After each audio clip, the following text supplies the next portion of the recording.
Hi, let's continue with the for loops. I think for loop is the most beautiful and sometimes most useful looping structure. Especially when you learn collections, you will see the difference. Okay, for loops seems the other loops. The difference is you don't declare any counter for loops, or you don't need to use exit keyword. You select the start and the end points, and then your query iterates the numbers between the lower bound and the upper bound. Now let's see our diagram and explain on that. First, we write our for keyword, then the counter. The counter is just a name. It's a name declared as an integer. For example, I or v counter or etc. We don't write any data type for it. It's an integer by default. We cannot reach the counter outside of the loop. We cannot assign any value to the counter. Now, then we write our in keyword. In keyword specifies that I will write a collection or a list of something. The count of this list specifies how many times we will iterate. Then we may write reverse keyword. This is optional. This keyword reverses the v counter. That means it will iterate from the last to the first. I will show that. Then we write our lower bound, which means from which number to start. Our counter's first value. Our counter starts iterating from this number. This must be a number. Then we write two dots between lower bound and the maximum limit upper bound. Upper bound is the maximum value of the counter. Our iteration finishes when the counter reaches to the upper bound. Then our loop keyword. Then our statements. Unlike the other loops, there is no counter in here or no exit in here. We specified our counter and where to finish in the beginning. We have only our business in here. Then the end loop keyword. This keyword finishes our loop logic. And our bounds cannot be null. Lower bound and upper bound does not need to be integers. They can be expressions or variables, etc. But the results must be integers at the end. If these expressions does not return integers, they are rounded to integer values. If lower bounds and upper bounds are the same, it will iterate just one time.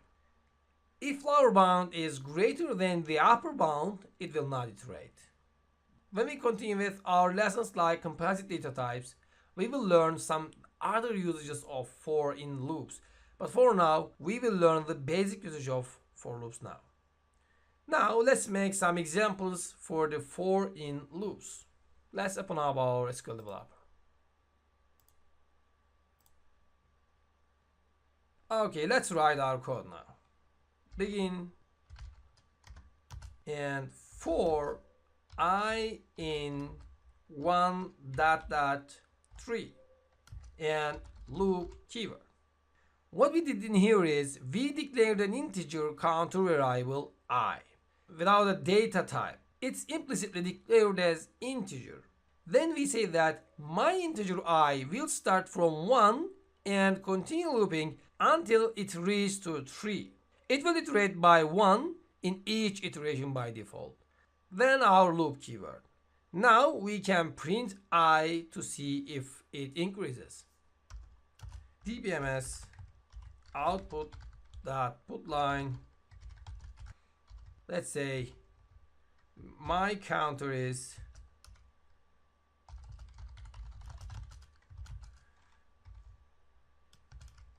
and concatenate with I variable.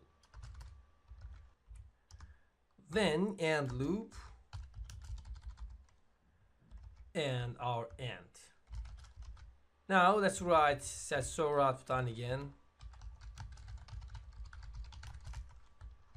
and execute that first, and let's run our code.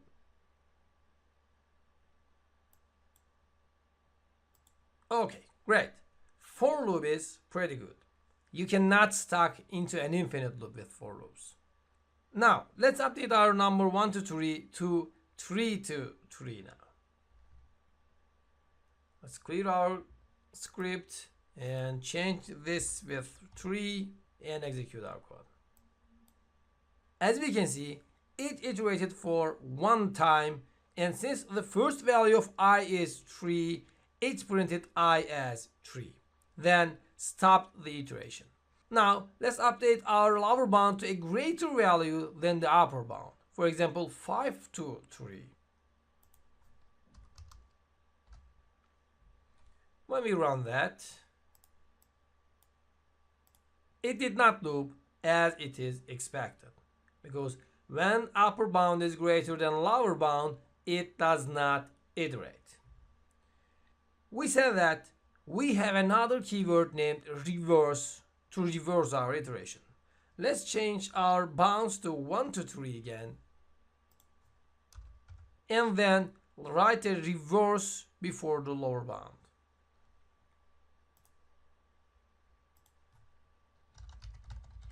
Let's run that. Perfect. This time our counter I started from the upper bound and looped decreasing towards the lower bound. Be careful, we did not change the place of lower bound and upper bound. What I mean is, if we write reverse 3.1, there won't be any iteration. Let's check it.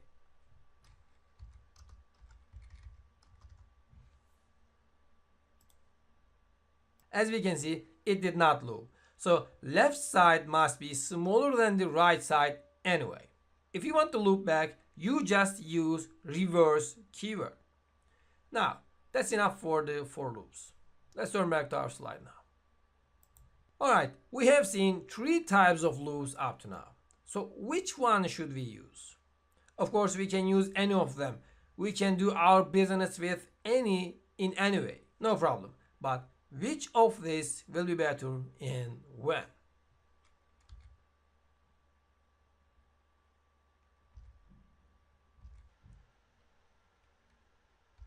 Now, if you use basic loops, it will iterate at least one time, and the statements before the exit statement will be executed. I recommend you to use basic loops that must iterate at least one time. In some other languages, we know this as do-while loops. Maybe some of you know that. But be careful not to stuck into an infinite loop. This loop is good, but a bit dangerous. You have to handle finish conditions well. So when to use while loops then? While loops iterates until the condition returns false. That means you may not know when it will finish iterating. I mean, after how many iterations? Actually, basic loops and while loops resemble to each other. So what is the difference? The difference is basic loop iterates at least one time, but while loop may not. If the condition is false in the first check, it directly goes to the end of the loop and finished it. Generally, we check the condition in exit when in basic loops, and this is done in the last most of the times. But while loops does that in the beginning of the statement. So I recommend you to use while loops if you use a condition that returns true or false. You know where to use for loops more clearly. If you exactly know where to start or where to finish, you use for loops. Unlike the other loops, for loops does not have the risk of infinite loops, so it's safer.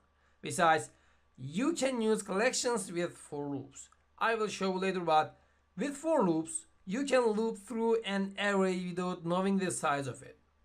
You will see that in collections lesson.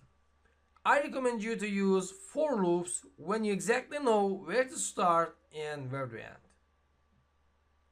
Most of the times you can use any of the loops to do your job, but I tried to explain which to select in different cases.